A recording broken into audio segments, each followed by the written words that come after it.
പ്രമോദിലേക്ക് വീട്ടും. പ്രമോദ്, ഇപ്പോൾ ഈ കൂടല്ലൂർ നന്ദു കാണിച്ച ഭാഗങ്ങൾ അത് നമുക്ക് പല കഥാപാത്രങ്ങളെയും പല പ്ലോട്ടുകളായും ഒക്കെ കാണാം. ഉദാഹരണത്തിന് ഇപ്പോൾ ഈ നീലത്താമര പഴയ ചിത്രമായാലും പുതിയ ചിത്രമായാലും ഈ കൂടല്ലൂരിനടുത്തുള്ള മലമക്കാവ് ക്ഷേത്രം അതൊക്കെ ഒരു റെഫറൻസാണ്. ഒരുപാട് ഓർമ്മകൾ ഈ കഥാപാത്രങ്ങളെയും കഥാപരിസരങ്ങളെയും കുറിച്ചുള്ള ഓർമ്മകൾ ആ ദൃശ്യങ്ങൾ സൃഷ്ടിക്കുന്നില്ലേ? ഉറപ്പായിട്ടും ഉണ്ട് അജിംസ്. കാരണം നമുക്കറിയാലോ, ഒരു MTN എന്ന് പറയുന്ന ആ ടച്ച് നമ്മൾ ഏറെയും കണ്ടിട്ടുള്ളത് ഇത്തരം ഗ്രാമീണ പശ്ചാത്തലങ്ങളിലാണ്.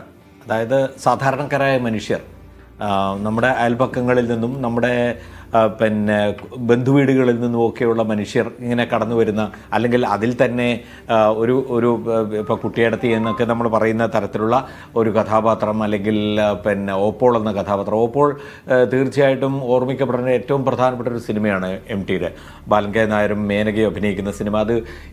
അതിൽ തന്നെ ഇപ്പോൾ ഓപ്പോളിൻ്റെ ഒരു പ്രാധാന്യം എന്ന് പറയുന്നത് അവിഹിതത്തിലുണ്ടായ ഒരു കുട്ടിയെ ഏത് നിലയിലാണ് പിന്നീട് വളർത്തിക്കൊണ്ട് വരേണ്ടി വരുന്നത് എന്നുള്ളതാണ് ആ പെൺകുട്ടിയെ സംബന്ധിച്ചിടത്തോളം ഈ മേനക അവതരിപ്പിക്കുന്ന കഥാപാത്രം. അങ്ങനെ പ്രസവിച്ച ആ കുട്ടിയെ വീട്ടുകാർ അംഗീകരിക്കുന്നില്ല. വീട്ടുകാർ പക്ഷേ വളർത്തുന്നതിൽ തെറ്റില്ല, പക്ഷേ അതൊരിക്കലും മകനെന്ന നിലയിൽ പറയാൻ പാടില്ല. പകരം അനിയൻ എന്ന നിലയിൽ പുറമേക്ക് പറഞ്ഞുകൊണ്ടാണ് ആ കുട്ടിയെ അവൾ നോക്കുന്നത്. അപ്പോൾ കല്യാണം കഴിഞ്ഞ് പോവുകയാണ്. കല്യാണം കഴിഞ്ഞ് പോകുന്ന സമയത്ത് ഈ കുട്ടിയെ വിട്ടിട്ട് പോകേണ്ടി വരുന്നതിൻ്റെ ഒരു പ്രയാസം, അങ്ങനെയുള്ള ഒരു കഥാപാത്ര സൃഷ്ടി അതിനകത്ത് നടക്കുന്നുണ്ട്. അപ്പോൾ ഓപ്പോൾ എന്നാണ് ഈ കുട്ടി വിളിക്കുക. മാസ്റ്റർ അരവിന്ദ് അവതരിപ്പിക്കുന്ന കഥാപാത്രമാണ്. നമ്മളൊക്കെ ചെറുപ്പത്തിൽ കണ്ട ഒരു പ്രധാനപ്പെട്ട സിനിമയായിരുന്നു. അപ്പോൾ ഓപ്പോളിനെ ഓപ്പോൾ എന്ന് വിളിച്ചിട്ടാണ് എപ്പോഴും ഈ കുട്ടി ഉണ്ടാവുക. പക്ഷെ അവനെ അറിയില്ല അത് എൻ്റെ അമ്മയാണെന്നുള്ളത് അവനെ അറിയില്ല. പക്ഷേ കല്യാണം കഴിച്ചു കൊണ്ടുപോകുന്ന ഈ ബാലൻ കെ നായർ അവതരിപ്പിക്കുന്ന കഥാപാത്രം ഏതോ നിലയ്ക്ക് അത് മനസ്സിലാക്കുകയും അവസാനം ആ കുട്ടിയെ തൻ്റെ ഗൃഹത്തിലേക്ക് കൊണ്ടുവരാൻ അനുവദിക്കുകയും ചെയ്യുന്ന ഒരു വളരെ സ്നേഹപൂർണമായ ഒരു ചിത്രത്തിലേക്കാണത് പോവുകയും ചെയ്യുന്നത്. പക്ഷേ അതിൽ നമ്മൾ കാണുന്നത് ഇങ്ങനെ ഒരു പെൺകുട്ടിയുടെ ഒരു ധർമ്മസങ്കടം, അത് വളരെ ചെറിയ പ്രായത്തിൽ തന്നെ അങ്ങനെ ഒരു അവസ്ഥയിലേക്ക് എത്തിച്ചേർന്ന ആ പെൺകുട്ടി, അത് തീർച്ചയായും അതും വള്ളുവനാടൻ പശ്ചാത്തലത്തിൽ തന്നെയാണ് ഉണ്ടാകുന്നത്. ഓപ്പോളെന്ന വിളി നമുക്കറിയാം. അവിടുത്തെ തറവാടുകളിലൊക്കെ നമ്മൾ കേട്ടിരുന്ന വിളിയാണ്. സഹോദരി എന്ന അർത്ഥത്തിലാണ്, ചേച്ചി എന്ന അർത്ഥത്തിലാണ്. പക്ഷേ ഓപ്പോൾ എന്നുള്ള വിളി തീർച്ചയായിട്ടും ഈ സവർണ കുടുംബങ്ങളിൽ അന്ന് നിലനിന്നിരുന്ന വിളിയാണ്. അപ്പം ഞാൻ പറയുന്നത് അതിൽ നിന്ന് തന്നെ വേറൊരു സംഗതിയാണ് MT കൊണ്ടുവരുന്നത്. അതിനെ പ്രകീർത്തിക്കുകയോ അതിനെ ഗ്ലോറിഫൈ ചെയ്യുകയോ അങ്ങനെയുള്ള ഒരു സംഗതിയിലേക്കല്ല പോകുന്നത്. അതിൻ്റെ ഒരു മാനുഷിക തലം മറ്റൊന്നാണ്. അത് കണ്ടുപിടിക്കപ്പെടുന്നു എന്നുള്ളതാണ്. അതൊരു എഴുത്തുകാരൻ്റെ മനസ്സിലേക്ക്, ഇപ്പോൾ കാഥികൻ്റെ പണിപ്പുര എന്ന് പറയുന്ന കൃതിയിൽ അദ്ദേഹം പറയുന്നുണ്ട് അത് എങ്ങനെയാണ് ഒരു കഥയായിട്ട് വരിക. നമ്മുടെ ചുറ്റുപാട് നടക്കുന്ന ഒരു സംഗതിയൊക്കെ തന്നെയായിരിക്കും, പക്ഷെ അതിൽ നിന്നൊരു കഥ ഉത്ഭവിക്കുന്നത് എങ്ങനെയാണ്, എഴുത്തുകാരൻ്റെ പണിപ്പുരയിൽ അതെങ്ങനെയാണ് അത് വാർത്തെടുക്കുന്നത് എന്നൊക്കെ അദ്ദേഹം പറയുന്നുണ്ട്, വിശദീകരിക്കുന്നുണ്ട്. ആർക്കും അത് മനസ്സിലാവുന്ന രീതിയിലുള്ള ഒരു വളരെ മനോഹരമായ ഒരു രചനയാണ്. അപ്പോൾ അങ്ങനെ പറയുമ്പോൾ അങ്ങനെ ശീലം കൊണ്ടും, അല്ലെങ്കിൽ അദ്ദേഹം ചെറുപ്പം മുതലേ ഉള്ള ഈ വായനയോടും എഴുത്തിനോടും ഒക്കെയുള്ള ചെറുപ്പം മുതലേയുള്ള ആ ഒരു താല്പര്യം കൊണ്ട് അത് വളർത്തിയെടുത്ത് വരുന്നത്, അതാണ് ഒരു സാഹിത്യകാരൻ തന്നെ ഉണ്ടാവുകയാണ്. MT വളരും തോറും ഒരു സാഹിത്യം കൂടി അദ്ദേഹത്തോടൊപ്പം വളരുകയാണ്. അദ്ദേഹം ഇപ്പോൾ 20ാമത്തെ വയസ്സിൽ ന്യൂയോർക്ക് ട്രിബ്യൂണിൻ്റെ സാഹിത്യ പുരസ്കാരം നേടുന്നു എന്ന് പറഞ്ഞു കഴിഞ്ഞാൽ ഇന്ന് അത്ഭുതമല്ലേ? നമ്മളൊക്കെ ചെയ്യുന്ന വലിയ വാർത്തയായി മാറും. അത് നേടുന്നു അദ്ദേഹം. 23ാമത്തെ വയസ്സിൽ 4 കെട്ട് ആദ്യത്തെ നോവൽ എഴുതുന്നു. അതിന് കേരള സാഹിത്യ അക്കാദമി അവാർഡ് ലഭിക്കുന്നു. അപ്പോൾ ആ പ്രായം തൊട്ട് തന്നെ ഏറ്റവും ചെറുപ്പം മുതൽ തന്നെ വളർന്നു വരുന്ന ഒരു സാഹിത്യകാരൻ എന്ന നിലയിൽ വളർന്നു വരുന്ന ഒരു ചിത്രമാണ് നമ്മൾ കാണുന്നത്. പലർക്കും അങ്ങനെ അല്ല അത്. ഇപ്പം ഞാൻ തന്നെ ചില കഥകളൊക്കെ എഴുതുന്ന 40ാമത്തെ വയസ്സ് കഴിഞ്ഞിട്ടാണ് ഞാനൊരു കഥ എഴുതുന്നത് അജിംസ്. അത് നമ്മളെ കൊണ്ട് അനുഭവങ്ങൾ അത്ര കൊണ്ട് ആ ഘട്ടത്തിൽ എത്തിച്ചപ്പോൾ നമ്മൾ അത് ആരംഭിക്കുന്നതാണ്. അപ്പോൾ പക്ഷേ MTയെ സംബന്ധിച്ചിടത്തോളം അതല്ല. അത് അദ്ദേഹത്തിൻ്റെ മനനമായിരുന്നു, അത് അദ്ദേഹത്തിൻ്റെ ഉപാസനയായിരുന്നു. ഈ ഭാഷയുമായി പെരുമാറുക അത് തന്നെയായിരുന്നു ഉടനീളം. വായന അതിൻ്റെ ഒരു അടിസ്ഥാനവുമായിരുന്നു, ഒരു അസ്ഥിവാരവുമായിരുന്നു. ആ വായനയിൽ നിന്നാണ് അദ്ദേഹത്തിൻ്റെ ഏതാണ്ടൊക്കെ. ഇപ്പോൾ സക്കറിയെ കുറിച്ച് പറയും, സക്കറിയും അത് തന്നെയാണ് പറയുക. ഒരുപാട് വായിച്ചതിലൂടെയാണ് അദ്ദേഹത്തിന് കഥാലോകത്തേക്കൊക്കെ എത്താൻ കഴിഞ്ഞതെന്നാണ്. മനസ്സ് അവിടെയാണ്, ഈ കഥകളിലാണ്. അപ്പോൾ സ്വന്തം പരിസരത്ത് ജീവിക്കുന്ന ആളുകളെ തന്നെയാണ് അദ്ദേഹം ഇതിലൊക്കെ വരും. ഇപ്പം നീലത്താമര ശരിയാണ്, വളരെ അതിൽ റിമ അവതരിപ്പിക്കുന്ന കഥാപാത്രമൊക്കെ ഉണ്ട് വളരെ.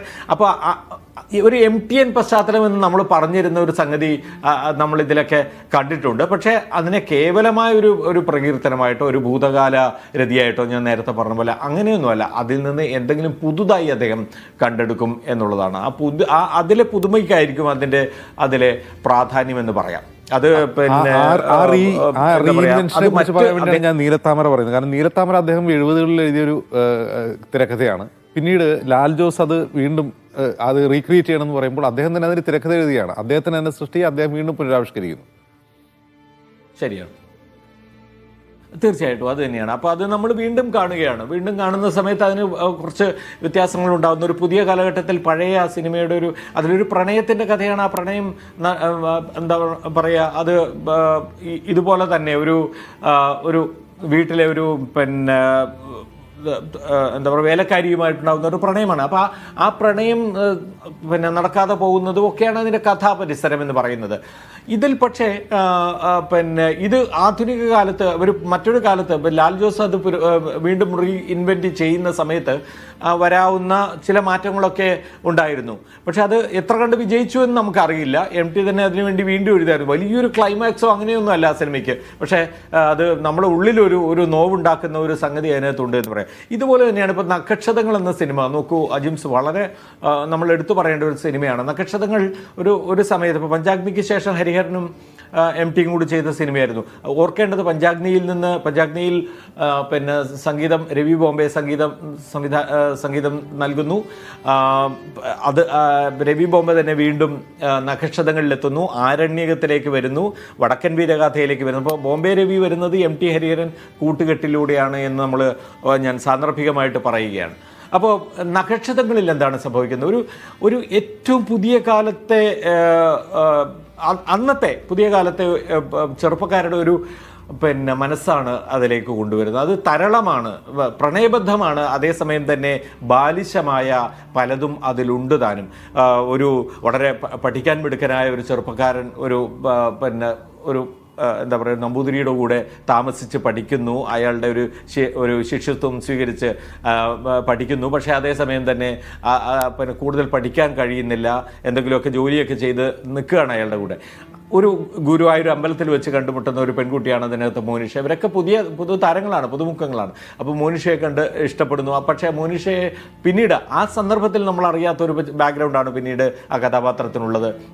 ലക്ഷ്മി എന്നായിരുന്നു കഥാപാത്രത്തിൻ്റെ പേരെന്നാണത്. ലക്ഷ്മി മറ്റൊരു വലിയൊരു സമ്പന്ന കുടുംബത്തിലെ ജോലിക്കാരിയാണ്. അങ്ങനെ അവർ മനസ്സിലാക്കി വന്നപ്പോഴേക്കും പിന്നീട് അതേ കുടുംബത്തിൽ എത്തിപ്പെടുന്ന ഈ ചെറുപ്പക്കാരൻ, ഈ പയ്യൻ വിനീത് അവതരിപ്പിക്കുന്ന ഈ കഥാപാത്രം അവിടുത്തെ ഒരു പെൺകുട്ടിയുടെ പിന്നെ ഒരു വുഡ് ബി ആയി മാറുകയാണ്. അപ്പോൾ അവർ രണ്ടുപേരുടെ പ്രണയത്തിനിടയിൽ ഇയാൾ അനുഭവിക്കുന്ന മാനസിക സംഘർഷവും ഒടുവിൽ അയാളുടെ പിന്നെ ഒരു സ്വയം ഹത്യയിലേക്കും കൂടി അത് പോകുന്നതാണ്. അപ്പോൾ ഞാൻ പറയുന്നത് അവിടെ ആ പ്രായത്തിലുള്ള കുട്ടികളുടെ ചെറുപ്പക്കാരുടെ ഒരു മാനസികാവസ്ഥയെ വളരെ MT എങ്ങനെയാണ് ഇത്രയും പ്രായം മുതിർന്ന ഒരാൾ അതിനെ അവതരിപ്പിക്കുന്നതെന്ന് നമുക്ക് അത്ഭുതപ്പെട്ടു പോകും. വളരെ തരളമായ ഒരവസ്ഥയിലൂടെ നമ്മളത് കൊണ്ടുപോവുകയാണ്. മനോഹരമായ ഫോട്ടോഗ്രാഫിയും കൂടിയാണ് അത്. ഷാജിയൻ കരുണിൻ്റെ ഫോട്ടോഗ്രാഫി ആയിരുന്നു അതിനകത്ത് ഉണ്ടായിരുന്നത്. അപ്പോൾ അങ്ങനെയും കൂടി ചെയ്യാൻ കഴിയും. അതേപോലെ തന്നെ വേനൽ തുമ്പികൾ എന്ന് പറയുന്ന ഒരു കഥാപാത്രം, ഒരു സിനിമ കൂടിയുണ്ട്. ഈ സമാനമായി തന്നെ ഈ പ്രായത്തിലുള്ള കുട്ടികൾ പോകുന്നതിനെ കുറിച്ചുള്ള ഒരു പിന്നെ വേനൽ കിനാവുകൾ, ക്ഷമിക്കണം ഞാൻ മാറിപ്പോയെന്ന് തോന്നുന്നു. എനിവേ ഞാൻ പറയുന്നത് അത്തരത്തിലുള്ള സൃഷ്ടികളും MT നടത്തിയിട്ടുണ്ട്. അപ്പോൾ അതും കൂടി എന്താ പറയുക, ഒരു സർവസ്പർശിയായ തരത്തിലുള്ള ഒരു രചനകൾ നടത്താൻ MTക്ക് സാധിച്ചിട്ടുണ്ട്. അദ്ദേഹത്തിൻ്റെ ഒരു നീണ്ട കാലഘട്ടത്തിലെ അദ്ദേഹത്തിൻ്റെ ഒരു ആയുസ് എന്ന് പറയുന്നത് മലയാളികളെ സംബന്ധിച്ചിടത്തോളം സാഹിത്യത്തിൽ നമുക്ക് ഒരുപാട് അനുഭവങ്ങൾ പകർന്നു തന്നതാണെന്ന് പറയും. ഇതിലെല്ലാം ഈ സമഗ്രമായി MTയെ പഠിക്കുന്ന ഒരാളെ സംബന്ധിച്ചിടത്തോളം കേരളത്തെ മുഴുവൻ വായിക്കാം. ഒരു കാലഘട്ടം മുതൽ, ഫ്യൂഡൽ കാലഘട്ടം മുതൽ ഏറ്റവും ആധുനികമായ കാലഘട്ടത്തിൽ വരെയുള്ള കേരളത്തെ മനസ്സിലാക്കാൻ കഴിയും. കേരളത്തിൻ്റെ ഒരു ചിത്രം കണ്ടെടുക്കാൻ കഴിയും. അതുകൊണ്ടാണ് ഞാൻ പറയുന്നത് അദ്ദേഹം രചന നടത്തിയത്, അദ്ദേഹത്തിൻ്റെ രചന ഒരു മലയാളത്തിൻ്റെ ഒരു പിന്നെ സർഗാത്മക ചരിത്രം കൂടിയാണ് അദ്ദേഹം രേഖപ്പെടുത്തി വെച്ചത് എന്ന് വേണമെങ്കിൽ നമുക്ക് പറയാൻ കഴിയും. ഞാൻ രാവിലെ പ്രമോദ് ചൂണ്ടിക്കാട്ടിയ വേനൽക്കിനാവുകൾ ഇറങ്ങുന്നത് 1991-ലാണ്. എം ടിക്ക് ഒരു പക്ഷേ ഒരു 50 വയസ്സ് പ്രായമുള്ളപ്പോഴാണ്. അന്നത്തെ ഒരു ന്യൂ ജെൻ സിനിമ എന്നൊക്കെ പറയാവുന്ന ഒരു സിനിമയാണ് ഈ പറയുന്ന വേനൽക്കിനാവുകൾ, അല്ലേ? അതെ, തീർച്ചയായിട്ടും. അതെ അതെ അത് ആ തലമുറയിൽപ്പെട്ട പറയാമെന്ന് വെച്ചാൽ ഇപ്പോൾ ഒരു കൗമാരക്കാരാണ് ആ യുവാക്കളുടെ ഒരു ലൈംഗികതയോടെയുള്ള അവരുടെ താല്പര്യവും അത് എത്തിക്കുന്ന അതിലൂടെ അവർ വഴിവിട്ട് പോകുന്നതും അവസാനം എത്തിച്ചേരുന്നത് ഒരു വളരെ ഞെട്ടിക്കുന്ന ഒരു സത്യത്തിലേക്ക് ആ കുട്ടികൾ എത്തിപ്പോകുന്നതും ഒക്കെ ആയിട്ടുള്ള ഒരു സംഗതിയാണ്. ചെറിയൊരു സിനിമയാണ്, പക്ഷേ അത് എം ടി എഴുതിയപ്പോൾ അതിൻ്റേതായിട്ടുള്ള ഒരു ഒരു നിലവാരമൊക്കെ അതിന് വരികയാണ്. അതുപോലുള്ള കഥാപാത്രങ്ങളൊക്കെ വേറെയും കണ്ടേക്കാം, പക്ഷേ എം ടി എഴുതിയപ്പോൾ അതിനകത്തൊരു ഉള്ളിൽ നമ്മളെ സ്പർശിക്കുന്ന ഒന്ന് ഉണ്ടാവുകയും ചെയ്യുകയാണ്. അപ്പോൾ അതാണ് നമുക്ക് ഇപ്പോൾ എം ടിയെ കുറിച്ച് ഒരു കാലഘട്ടത്തിൽ ചർച്ചയൊക്കെ നടന്നിട്ടുണ്ട്. പലരും ഇപ്പോഴും രഹസ്യമായിട്ട് ചില വിമർശനങ്ങളൊക്കെ ഉന്നയിക്കും. എം ടി ഒരു പൈങ്കിളിയാണ് എന്ന് പറയുന്നവരുണ്ട്, ഇല്ലയെന്ന് നമുക്ക് പറയാൻ കഴിയില്ല അജിംസ്. പക്ഷേ അങ്ങനെ പറയുന്നവർക്ക് തന്നെ അറിയാം അതല്ല. പലരും പറയും ഒരു ഗ്ലോറിഫൈഡ് പൈങ്കിളിയാണ് എന്ന് പറയുന്ന ആളുകൾ ഉണ്ടായിരുന്നു ഒരു ഘട്ടം വരെ. പക്ഷേ അതല്ല, അത് സാഹിത്യത്തെ അദ്ദേഹത്തിൻ്റെ സാഹിത്യത്തെ ഇകഴ്ത്തി കാണുക എന്നതല്ല ഞാൻ പറയുന്നത്. സാഹിത്യം മനുഷ്യൻ മനസ്സുകളോട് സംവദിക്കുന്ന ആ പ്രക്രിയയെ ഇകഴ്ത്തി കാണലാണ് എന്ന് നമുക്ക് പറയേണ്ടി വരും. കാരണം സൈദ്ധാന്തികമായ ഭാഷയിലോ അല്ലെങ്കിൽ ഉയർന്ന ദാർശനികമായ എഴുത്ത് മാത്രമാണ് എഴുത്ത് എന്ന് കാണുക എന്ന് പറയുന്നത് ഭാഷയോടുള്ള ഒരു അനീതിയാണ്. യഥാർത്ഥത്തിൽ ഭാഷ ഏവർക്കും മനസ്സിലാവുന്ന ഭാഷയിൽ എഴുതുന്ന, എന്നാൽ അന്തരംഗങ്ങളിൽ സംഭവിക്കുന്ന ആ സംഘർഷങ്ങളെ പുറത്തു കൊണ്ടുവരുന്ന ഭാഷയിൽ എഴുതുന്ന എം ടി കൃതികൾ തീർച്ചയായിട്ടും നമ്മുടെ ഭാഷയുടെ ഏറ്റവും മികച്ച, ഏറ്റവും ഉത്തമമായ സാഹിത്യഗണത്തിൽ പെടുന്നവ തന്നെയാണ് എന്ന് പറയാതിരിക്കാൻ കഴിയില്ല. അജിത്.